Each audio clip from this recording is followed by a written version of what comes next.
बिस्मिल्लाहिर्रहमानिर्रहीम। मैं आप सबको स्टेट बैंक ऑफ पाकिस्तान की पहली साल 2025 की मॉनेटरी पॉलिसी की प्रेस कॉन्फ्रेंस में खुशामदीद कहता हूँ। हमारे साथ स्टेट बैंक के गवर्नर मिस्टर जमील अहमद साहब तशरीफ़ फरमाए हैं बमाए स्टेट बैंक की आला क़यादत के। बिफ़ोर वी हम स्टार्ट करें इस प्रेस कॉन्फ्रेंस का, मैं तिलावत कलाम पाक का शर्फ ख़ुद हासिल करना चाहूँगा। औज़ु बिल्लाहि मिनश्शैतानिर्रजीम, बिस्मिल्लाहिर्रहमानिर्रहीम। क़ुल हुवल्लाहु अहद, अल्लाहुस समद, लम यलिद वलम यूलद वलम यकुल लहू कुफ़ुवन अहद। सदक़ल्लाहुल अज़ीम। अभी मैं इस प्रेस कॉन्फ्रेंस का, जैसे आप सबको पता है कि दो हिस्से होते हैं। पहले हिस्से में गवर्नर जमील अहमद साहब वो ख़िताब फरमाएंगे, मॉनेटरी पॉलिसी डिसीजन और उसके मुहर्रिकात के बारे में बात करेंगे और उसके बाद सवाल जवाब का सिलसिला होगा। तो सबसे पहले मैं गवर्नर साहब से दरख्वास्त करूँगा कि वो मॉनेटरी पॉलिसी पेश करें। Thank you. बिस्मिल्लाहिर्रहमानिर्रहीम। जैसा कि आप जानते हैं कि आज स्टेट बैंक की मॉनेटरी पॉलिसी कमेटी का अजलास हुआ और उसमें हमने रिव्यू किया जो करंट जो डेवलपमेंट्स हैं रिसेंटली, और उसकी लाइट में मॉनेटरी पॉलिसी कमेटी ने अगली मॉनेटरी पॉलिसी कमेटी की मीटिंग तक का स्टांस जो है वो उस पर डिसीजन लिया। इसमें मैं आपको इसके पहले डिसीजन बता देता हूँ और फिर उसके बाद उसका रैशनल ब्रीफली बता दूंगा, और फिर आपको याद हो अगर तो हम हर जनवरी की कमेटी की मीटिंग के बाद कुछ अपडेट देते हैं जो कि हमारी फोरकास्ट होती है अगले 6 माह के लिए। तो उसमें हम जो मेजर जो हमारे इंडिकेटर्स हैं उसमें उसका आउटलुक क्या रहेगा अप टू जून 2024 उसके बारे में भी बताएंगे, और फिर आपके अगर कोई क्वेश्चंस होंगे तो उनके जवाब देंगे। तो सबसे पहले डिसीजन, तो मॉनेटरी पॉलिसी कमेटी ने काफ़ी डिस्कशंस के बाद ये डिसाइड किया कि हम अपना जो पॉलिसी रेट है उसको 13% से कम करके 12% कम कर दें। तो in other words 100 basis points की रिडक्शन आज की मीटिंग में डिसाइड की गई। इसके और ये आपने देखा होगा कि इसमें जो रिसेंटली जो हमारा डाटा है मुख्तलिफ इकनॉमिक इंडिकेटर्स के ऊपर, उसमें काफ़ी पॉजिटिव ट्रेंड्स हैं। आपको याद होगा कि 2 साल पहले हमारा जो मेजर जो इश्यूज थे उसमें एक तो इन्फ्लेशन का था और जो कि बहुत तेज़ी से बढ़ रहा था, और दूसरे नंबर पे जो है वो हमारा करंट अकाउंट से रिलेटेड मिसाइल थी, एक्सटर्नल अकाउंट से रिलेटेड, जो कि हमारे जो चूँकि उसके वक्त रिजर्व्स के ऊपर भी काफ़ी प्रेशर डाल रहे थे।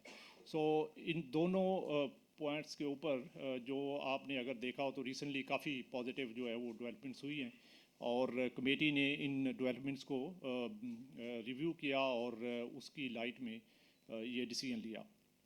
सबसे पहले इन्फ्लेशन की बात करते हैं। तो आपने देखा होगा कि इन्फ्लेशन जो है वो पिछले कुछ माह में बड़ी तेज़ी से नीचे आया है, और पिछले साल के मुकाबले में ख़ासकर बल्कि मई 2023 के मुकाबले में जबकि ये पीक पे था 38%, तो उससे ग्रेजुअली कम होते होते पिछले माह जो है वो ये 4.1% पे आया है year on year headline inflation. और इस माह जो जनवरी का महीना है उसमें भी एक्सपेक्टेड ये है कि ये पिछले माह से भी कम रहेगा। और साथ साथ जो है वो करंट अकाउंट का अगर आप देखें तो हमारा पहले 6 माह का करंट अकाउंट सरप्लस रहा है। पहले 6 माह में जो कि जुलाई टू दिसंबर 2024 करंट अकाउंट में $1.2 बिलियन का सरप्लस था, एज अगेंस्ट जो पिछला सिमिलर पीरियड है तो उसके अंदर जो है वो 1.4 बिलियन का डेफिसिट था। तो 1.4 बिलियन के डेफिसिट थे, करंट अकाउंट जो है वो कन्वर्ट हुआ है सरप्लस में $1.2 billion for the last 6 months. और इसके नतीजे में हमें जो है वो रिज़र्व बिल्डअप करने का भी मौका मिला। तो आपने देखा होगा कि हमारे रिजर्व्स जो है वो दिसंबर तक उसमें काफ़ी तेज़ी से इजाफा हुआ, जो कि हमारी एक्सपेक्टेशन से भी बेहतर था, और जो IMF के साथ जो MEFP में प्रोजेक्शंस हैं उससे भी बेहतर था। तो उसकी मेन रीज़न ये है कि करंट अकाउंट सरप्लस था, और साथ साथ जो है वो हमें अपनी तरफ से स्टेट बैंक की तरफ से मार्केट इंटरवेंशन करने का भी मौका मिल रहा था। और ये इसके बावजूद है कि हमारे जो ऑफिशियल इन्फ्लोज हैं जो कि प्लान जो इस साल के लिए किए गए थे वो उसमें प्लान से थोड़े कम रहे, लेकिन उसके बावजूद हमने रिजर्व्स बिल्डअप किए और साथ में हमने मार्केट से इंटरवेंशन करके अपने जो दूसरे जो हमारी फॉरवर्ड बुक है फॉर इंस्टेंस उसको भी कम किया। तो जो आज इन्फ्लेशन के नंबर रिव्यू किए हैं, जैसे एक तो मैंने कहा कि पिछले माह का 4.1% था, जो कि बहुत तेज़ी से नीचे आया है और इस माह का भी एक्सपेक्टेड है कि उसमें मज़ीद जो है वो कम आएगा। लेकिन उसके अंदर जो दो तीन जो रिलेटेड डेवलपमेंट्स है उसको भी हमें सामने रखना है। पहले नंबर पे ये कि हमारा कोर इन्फ्लेशन जो है वो अभी भी काफ़ी एलिवेटेड है, जो कि पिछले माह जो है 9.1% के करीब था। दूसरे नंबर के ऊपर जो फॉरवर्ड लुकिंग इन्फ्लेशन की आउटलुक है, और ये हमने अपनी मॉनेटरी पॉलिसी कमेटी के अंदर भी आज जो है वो स्टेटमेंट के अंदर भी ये बताया है कि उसमें आगे चल के आने वाले महीनों में वो उसके अंदर जो है वो इजाफा होगा। और हमारे ख्याल में by the end of this fiscal year, जो कि जून में जो एंड होगा, तो उस वक्त तक जो inflation year month on month expected है, तो जून का नंबर जून के करीब करीब जाके तो this will be close to जो हमारा जो बैंड है, जो मीडियम टर्म टारगेट है हमारा 5 to 7%, सो इसके अपर बैंड की के करीब होगा, जो कि अपर बैंड जो है 7% के करीब है, तो उससे थोड़ा ऊपर नीचे। तो ये हमारी जून तक की फोरकास्ट है। और उसके बेस पे ज़ाहिर है फिर हमारा जो फॉरवर्ड लुकिंग जो इन्फ्लेशन के नंबर्स हैं उसमें भी वेरिएशंस आएंगी। और उसके साथ साथ जो है वो रियल इंटरेस्ट रेट्स जो है वो भी जो इस आज जो जिस लेवल पे नज़र आ रहे हैं उस लेवल पे नहीं रहेंगे। तो इसलिए इन सब चीज़ों को देखते हुए हमने एक काशियस अप्रोच अडाप्ट की, और काशियस स्टांस को अडाप्ट करते हुए मॉनेटरी पॉलिसी कमेटी ने 100 बेसिस पॉइंट्स की कमी का फैसला किया। अब मैं थोड़ा सा और बाकी करंट अकाउंट से रिलेटेड देखा आपने, हमारे रेमिटेंसेस का ट्रेंड बहुत अच्छा है। इसी तरह जो है वो एक्सपोर्ट्स के नंबर्स भी काफ़ी बेहतर हैं, और साथ साथ में दूसरे इन्फ्लोज जो हैं आरडीए के और वो भी आ रहे हैं।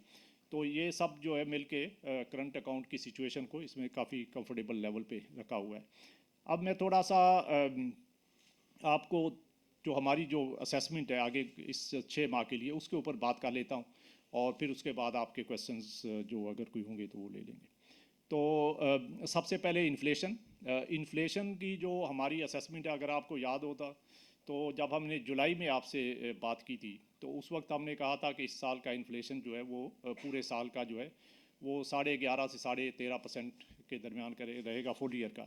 और उसके बाद बहुत सारी डेवलपमेंट्स हुई हैं, जिसमें एक्सचेंज रेट रिलेटेड स्टेबिलिटी भी है, जिसमें ऑयल प्राइसेस का भी है, जिसमें इंटरनेशनल कमोडिटी प्राइसेस भी हैं, जिसमें बाकी की हमारी जो सप्लाई साइड के जो इश्यूज थे जो उनकी रिड्रेसल भी है। और इन सब पॉजिटिव डेवलपमेंट्स के नतीजे में इन्फ्लेशन चूँकि काफ़ी तेज़ी से कम हुआ है, तो इसकी वजह से अब जो इस साल की जो फुल ईयर की फोरकास्ट है हमारी जुलाई 2024 टू जून 2025, तो ये फुल ईयर का इन्फ्लेशन जो है हमारे ख्याल में 5.5 से 7.5% के दरमियान रहेगा। Average inflation for the fiscal year 2025 ये 5.5 से 7.5% के दरमियान रहेगा। तो एक तो ये हमने अपनी जो है outlook for this fiscal year उसको अपडेट किया। दूसरा जो बहुत इंपॉर्टेंट इंडिकेटर है जिसके ऊपर हम अपनी असेसमेंट देते रहते हैं वो है कि इस साल का जो करंट अकाउंट का लेवल है वो क्या रहेगा, करंट अकाउंट डेफिसिट या सरप्लस।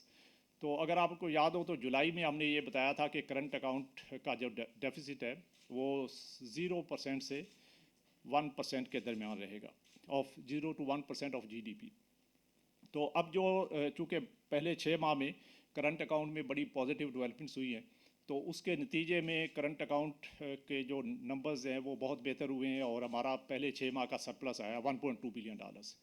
तो उसकी वजह से अब जो करंट अकाउंट का जो लेवल हम फोर्सी कर रहे हैं इस पूरे साल का जो एवरेज होगा वो 0.5% डेफिसिट से 0.5% surplus. So in other word 0.5% deficit भी हो सकता है, सरप्लस भी होगा, इस रेंज के अंदर जो है वो रहेगा। और उसमें अगेन जो है अभी तक का ट्रेंड यही बताता है, और गोइंग फॉरवर्ड जो हमारी जो असेसमेंट है कि हम इस लेवल के दरमियान वी आर कॉन्फिडेंट कि इंशाल्लाह इस लेवल के दरमियान रहेगा। जो तीसरी असेसमेंट हम देते हैं वो जीडीपी ग्रोथ की है, और जीडीपी ग्रोथ जो पिछले दफ़ा हमने अपनी असेसमेंट दी थी वो 2.5% से 3.5% के दरमियान। तो इस साल में अब जो रिवाइज अभी हम देंगे तो इस साल का असेसमेंट जो है वो अगेन हमने उसको मेंटेन किया है कि जीडीपी ग्रोथ जो है वो 2.5 से 3.5% के दरमियान फॉर करंट फिजिकल ईयर वो रहेगी। और उसमें गो के पहले क्वार्टर के अंदर आपने देखा होगा कि जीडीपी का नंबर जो है वो 0.9% था, जो कि हमारी एक्सपेक्टेशन से भी थोड़ा सा कम था। लेकिन उसके कम होने की वजह जो है वो मेनली एग्रीकल्चर साइड जो है वो उसके जो ग्रोथ है वो है। अगर एग्रीकल्चर साइड की ग्रोथ उस लेवल पे होती जैसे पिछले साल थी या उसके करीब करीब होती, तो ये ग्रोथ जो है वो पहले क्वार्टर की 2% से ऊपर होती। लेकिन चूंकि एग्रीकल्चर बहुत पहले क्वार्टर में डाउन है, और आप अगर उसको स्टेटमेंट को देखेंगे तो उसमें हमने ये बताया भी है कि पिछले साल के पहले क्वार्टर में एग्रीकल्चर ग्रोथ 8% से ज़्यादा थी। इस साल जो फर्स्ट क्वार्टर है उसमें ग्रोथ जो है वो 1% से थोड़ी ऊपर है। तो इसमें बहुत ड्रास्टिक रिडक्शन है, और उसकी वजह से पूरी ग्रोथ जो है वो हमारी जो पहले क्वार्टर में उसके ऊपर उसने उसको ड्रैग किया है। लेकिन गोइंग फॉरवर्ड चूँकि अब इकनॉमिक एक्टिविटी ने पिकअप करना शुरू कर दिया है, और उसकी रिफ्लेक्शन आपको लार्ज स्केल मैन्युफैक्चरिंग में भी आ रही है कि as compared to similar period last year उसके मुकाबले में उसमें जो है वो पॉजिटिव ट्रेंड है। और इसी तरह जो हमारे हाई फ्रीक्वेंसी के इकनॉमिक इंडिकेटर्स हैं उसमें ऑयल प्राइस, ऑयल वॉल्यूम की कंजम्पशन को देख लें उसमें, और इस तरह के जो रिलेटेड दूसरे हम मॉनिटर करते हैं चीज़ें, उस सब के अंदर पॉजिटिव ट्रेंड है। और उसी की वजह से हमारा ख्याल है कि ये ग्रोथ मोमेंटम आहिस्ता आहिस्ता जो है वो मज़ीद पिकअप करेगा। और ख़ासकर चूँकि हमने पिछले अब 6-7 माह के अंदर पॉलिसी रेट को तकरीबन 10% से कम कर दिया, जो कि 22% था अब 12% पे आ गया। तो इसका जो इम्पैक्ट है वो ये नाबनी थोड़ा लैग इम्पैक्ट होता है, आहिस्ता आहिस्ता उसका जो है वो असर जो है हमारी इकानमी के ऊपर पड़ना शुरू होगा, तो उसके नतीजे में इकनॉमिक एक्टिविटी जो है वो मज़ीद पिकअप करेगी। और उसी की वजह से हमारा ख्याल है कि जो पहले हमने असेसमेंट दी थी 2.5 से 3.5% की, इसके बावजूद के पहले क्वार्टर में इकनॉमिक ग्रोथ कम हुई है, ये हम इस रेंज के अंदर ओवरऑल पूरे साल की जो ग्रोथ है वो आएगी। और लास्टली हम आपको रिजर्व्स के ऊपर अपडेट देते हैं। तो अगर आपने देखा हो तो पिछली दफ़ा भी हमने बताया था कि हमारे जो रिजर्व्स हैं वो जून के एंड तक $13 बिलियन से ऊपर होंगे। तो हम अगेन उस आउटलुक को भी अभी मेंटेन कर रहे हैं, और इसके बावजूद कर रहे हैं कि रिसेंटली ख़ासकर जनवरी के महीने में हमारे रिजर्व्स के ऊपर प्रेशर रहा है और वो कम हुए। और उसके कम होने की वजह भी मैं आपको बता देता हूँ, लेकिन चूँकि आगे चल के हमें उसमें पॉजिटिव ट्रेंड नज़र आ रहा है, तो इंशाल्लाह रिजर्व्स का जो $13 बिलियन का लेवल है, मिनिमम $13 बिलियन, वो हम अचीव करने में कामयाब हो जाएंगे। जो रिजर्व्स में अभी जो रिसेंट आपको थोड़ा सा डिप नज़र आया उसमें एक तो ये कि हमारी दिसंबर और जनवरी के महीने में काफ़ी हाई डेट रीपेमेंट्स थी, फॉरेन डेट की जो हमने रीपेमेंट्स की हैं, तो उसकी वजह से इसके ऊपर ज़रा थोड़ा सा प्रेशर आया। और दूसरा जो हमारे जो इन्फ्लोस थे, जो प्लान्ड इन्फ्लोस, उसमें जो कि और अगेन ये एक्सपेक्टेड था कि पहले हाफ के अंदर जो है वो उस तरह का जो प्लान किया गया था उससे कम आए, लेकिन जो कम आए हैं वो हम एक्सपेक्ट कर रहे हैं कि तो सेकंड हाफ के अंदर जो है वो आएंगे, और उसके नतीजे में रिजर्व्स में जो है वो उसका पॉजिटिव इम्पैक्ट आएगा। तो ये सब चीज़ें देखते हुए हमारी रिजर्व्स की आउटलुक इंटैक्ट है कि 13 बिलियन से ऊपर होंगे by the end of June 2025। और साथ में जो हमारा ग्रोथ का लेवल है वो भी जैसे मैंने पहले वो भी सेम रहेगा। सिर्फ जो 2 रिवीजन्स हमने की हैं, एक तो हमारा जो इन्फ्लेशन का आउटलुक है वो मज़ीद बेहतर, काफ़ी बेहतर बल्कि हो गया, अब ये 5.5 से 7.5% for this full fiscal year रहेगा। और साथ में जो हमारा करंट अकाउंट का डेफिसिट है वो उसमें भी ये सरप्लस में भी इस दफ़ा आ सकता है, और हमने उसकी आउटलुक जो है वो भी बता दी। तो ये सारा चीज़ें हमने मॉनेटरी पॉलिसी स्टेटमेंट जो आज इशू की है उसके अंदर भी वो मेंशन की हुई हैं। बट आपका अगर कोई स्पेसिफिक क्वेश्चन है तो मेरा ख्याल है अब मैं क्वेश्चंस की तरफ आ जाता हूँ। जी। तो साहब सवाल जवाब का सिलसिला जी। की जा लेते हैं। एक दो अनाउंसमेंट करना चाहूँगा कि सवाल जवाब का सिलसिला एक ऑर्डरली वे में कर लेते हैं। आपसे रिक्वेस्ट है कि एक से दो सवाल अगर आप अपने सवालों को महदूद रखें पहले राउंड में, और फिर बाद में हम देखते हैं। दूसरा ये कि आज के मौजू पे अगर उसको प्रायोरिटी दी जाए तो बेहतर होगा। तो माइक मौजूद हैं गवर्नर साहब, हम सवाल ले लेते हैं। जी, एक दो प्लीज़। सवाल लेके इरम जैदी साहिबा शाह साहब आपके पास आते हैं जी। जी अच्छा सर, आपने रिजर्व्स का कहा कि वो they will remain intact at $13 billion. तो ये बता दीजिएगा कि एक्सटर्नल डेट रिपेमेंट्स की आपकी फोरकास्ट क्या है, और दूसरा ये है कि दिसंबर और जनवरी में कितना फॉरेन डेट जो है वो पे किया है सेंट्रल बैंक। Thank you. जी, तो मेरे ख्याल में अब साथ साथ जवाब देता जाता हूँ। तो पहले नंबर पे तो आपका जो क्वेश्चन था डेट रीपेमेंट्स, और फिर लेवल क्या था जनवरी दिसंबर दोनों बता देते हैं। तो जैसे मैं पहले भी हर दफ़ा बताता हूँ, तो अभी फिर उसको अपडेट आपको कर देता हूँ कि पूरे साल का जो फिजिकल ईयर 2025 है, पूरे साल का हमारा जो फॉरेन डेट रीपेबल था वो $26.1 बिलियन था। और उसमें से $26.1 बिलियन में से जो जो रोल ओवर हमारे एग्री किए हुए हैं हमने अपने लेंडर्स के साथ, बाईलेटरल जो लोन्स हैं, वो $12.3 बिलियन हैं। और इसके अलावा कोई $3.7 बिलियन के कमर्शियल लोन्स हैं, जो कि अगेन रीपे होते हैं और फिर रीफाइनेंस होते हैं। ये पिछले कुछ सालों से ये होता है, तो वो भी एग्रीड होता है नामली। तो सो इस तरह टोटल तकरीबन हमारे जो 16.3 बिलियन जो हैं, सॉरी 16 बिलियन जो हैं, वो तकरीबन ये हमारे या तो रोल ओवर हो जाएंगे या रीपे हो जाएंगे।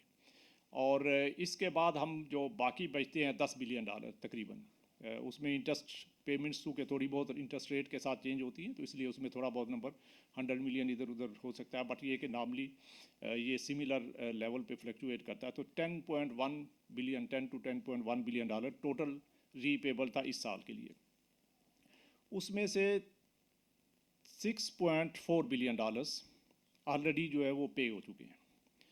पहले ये अभी तक का जो as of today 6.4 billion. So $6.4 billion actual जो हमने रीपे कर दिया। तो $6.4 बिलियन की रीपेमेंट के बाद अब हमारे पास जो बाकी रीपेबल है वो 3.6 बिलियन के करीब करीब, 3.5 बिलियन, 3.6, 3.7 इस रेंज के अंदर जो है वो रहेगा। तो आप देखें कि बल्क ऑफ द डेट जो इस साल पे होना था वो ऑलरेडी पे हो चुका है। तो बाकी जो है वो तकरीबन 2/3 समझ ले, रफली आप कह सकते हैं कि पे हो गया। अब 1/3 है ना, लेकिन अभी हमारे पास 5 माह से ज़्यादा का टाइम है। सो इसलिए मैं समझता हूँ कि चूँकि bulk of the debt already have been repaid, तो रिमेनिंग जो पीरियड है उसके अंदर जो रीपेबल अमाउंट चूँकि कम हो गया है, और हमारे पास अभी इनफ्लोज जो आने हैं गवर्नमेंट की तरफ से वो हम एक्सपेक्ट कर रहे हैं कि वो ज़्यादा उसमें होंगे, जिसमें मल्टीलैटरल लेंडर्स भी हैं। अभी हमने कुछ कमर्शियल जो बोरिंग का जो प्लान किया हुआ है वो भी अभी उसमें अभी हम जब गवर्नमेंट करेगी तो उसके फ्लोज भी आएंगे। और साथ साथ में हमारा जो डेट का लेवल है वो भी चूँकि कंटेन्ड है, फर्दर उसमें इतना इंक्रीज़ नहीं है। तो ये सब चीज़ों को देखते हुए हम जो है इंशाल्लाह बड़ी कंफर्टेबली जो है वो $13 बिलियन से ऊपर रिजर्व्स जाएंगे। जो आपने कहा कि जनवरी और दिसंबर में कितना पे किया है, तो टोटल जो है वो कोई 2.3, $2.4 बिलियन जो है इन 2 माह के अंदर जो है वो रीपे हुआ है। तो क्योंकि नॉर्मली दिसंबर के अंत में ईयर एंड पे मेच्योरिटीज़ जो है वो थोड़ी ज़्यादा होती हैं। सो ये सब रीपेमेंट्स वगैरह करने के बाद भी हमारे जो रिजर्व्स हैं उसमें आपने देखा होगा कि 2.34 या $2.4 बिलियन रीपे हुआ है, लेकिन हमारे रिजर्व्स में जो है वो जो डिक्रीज़ हुआ है ये $12.1 बिलियन से तकरीबन वो अब $11.4 बिलियन के करीब आए हैं। तो 700-800 मिलियन का इसमें जो है वो डिक्रीज़ आया। तो लेकिन असल जो अच्छी बात यह है कि हमारा एक्सटर्नल अकाउंट इस वक्त जो है इज़ इन गुड शेप, और वी आर होपिंग कि ये ट्रेंड इंशाल्लाह कंटिन्यू रहेगा। जी, शुक्रिया गवर्नर साहब तफसीली जवाब के लिए। इरशाद साहब आप माइक लिएगा। इरशाद साहब आप अपना तारुफ भी करा लीजिएगा। बहुत बहुत शुक्रिया। इरशाद संजरानी, सुनो टीवी से। और बड़े अरसे के बाद आना हुआ है। गवर्नर साहब, जब मुआशी सूरत हाल की बात होती है और ज़ाहिर फ़ॉरेन रेमिटेंसेस की अगर कोई कंपनी बाहर रीपे करना चाहती है डॉलर्स में, हमने देखा कि मुख्तलिफ जो एयरलाइंस हैं उनको बड़ी जो है मुश्किलात का सामना है, 3-3 महीने लग जाते हैं, जबकि आपने खुद डिजिटाइजेशन भी की है, तो इससे जो है स्मगलिंग जो है वो बढ़ती है। तो इसको आप किस तरह जवाब देंगे इसका? देखिए, ये जो बात आपने की, ये पहले कुछ साल पहले तो आप कह सकते हैं 1-1.5-2 साल पहले, जब ये हमारे पास जो है वो रेमिटेंसेस से रिलेटेड जब डिलेज थे, क्यों उसकी वजह ये थी कि उस वक्त फॉरेन एक्सचेंज रिजर्व्स काफ़ी नीचे चले गए थे। लेकिन पिछले खासकर एक साल जो 2024 का अभी साल एंड हुआ है, इसके अंदर तो तकरीबन सब पेमेंट्स जो है वो ऑन टाइम है। उसमें ये हो सकता है कि प्रोसीजरल डिले कई दफ़ा आने की रीज़न के उनके कुछ डॉक्यूमेंट्स रिक्वायर्ड हैं, वो डॉक्यूमेंट्री जो है रिक्वायरमेंट्स है वो मीट करते हुए अगर टाइम, बट जैसे ही वो हर चीज़ कंप्लीट होती है, जो फार्मेलिटीज़ हैं, और ये पहले शुरू से भी लेके भी ऐसा ही होता था, तो जैसे फार्मेलिटीज़ कंप्लीट होती हैं उसके बाद उसमें डिले नहीं आता। पहले ये जो 2 साल पहले या 1.5 साल पहले हो रहा था, उस वक्त फार्मेलिटीज़ कंप्लीट होने के बावजूद लिक्विडिटी रिलेटेड इश्यूज़ की वजह से डिले आता था। बट अब जो है वो जैसे ही फार्मेलिटीज़ कंप्लीट हुई हैं, हमने बैंक्स को पूरा ये डेलीगेट कर दिया है कि वो अपनी पेमेंट्स जो एग्जीक्यूट करें ऑन दियर ओन, कोई उसमें स्टेट बैंक से प्रायर अप्रूवल नहीं रिक्वायर्ड। और इसका सबसे बड़ा एविडेंस जो है वो मैं आपको ये देता हूँ कि आप हमारे जो प्रॉफिट रिपेट्रिएशन हुए हैं, डिविडेंड जो कंपनियां डिक्लेयर करती हैं ये प्रॉफिट और बाहर लेके जाती हैं, आप उनका डाटा देखें, आपको पता हम मंथली बेसिस पे वो डाटा रिलीज़ करते हैं। तो पिछले साल जो है वो $2.2 बिलियन टोटल जो है वो रिपेट्रिएट हुआ था। उससे पहले $331 मिलियन, तो 331 मिलियन से $2.2 बिलियन, जो कि तकरीबन 7 गुना ज़्यादा था। 23 के अंदर 331 था, 24 में $2.2 बिलियन, तकरीबन 7 times more than last year. तो और इस साल का ट्रेंड आप खुद देखें, डाटा अभी ये दिसंबर का डाटा भी पब्लिश हो गया, तो पहले 6 माह के अंदर अभी तक जो है वो $1.2 बिलियन ऑलरेडी रिपेट्रिएट हो चुके हैं। $1.2 billion as against $2.2 billion last year. तो ये उसके भी उससे पिछले साल से भी ये ज़्यादा अमाउंट जो है वो पहले 6 माह में रिपेट्रिएट हुआ है, और ये आगे भी ट्रेंड कंटिन्यू रहेगा। उसकी रीज़न ये है कि हमने बैंक्स को ये डेलीगेट कर दिया। बैंक्स अब जैसे फार्मेलिटीज़ कंप्लीट होती हैं वो अपने एंड पे ये ट्रांजैक्शंस एग्जीक्यूट करते हैं। तो आप एयरलाइंस की पेमेंट देख लें, डिविडेंड रिपेट्रिएशन देख लें, आप उसमें शिपिंग लाइंस की देख लें, और इस तरह की दूसरी जो रिलेटेड पेमेंट्स है उसमें आप कोई बैकलॉग जो है वो आपको नहीं मिलेगा। वो बस प्रोसीजरल चीज़ें जैसे कंप्लीट होती हैं तो उसकी बैंक्स जो है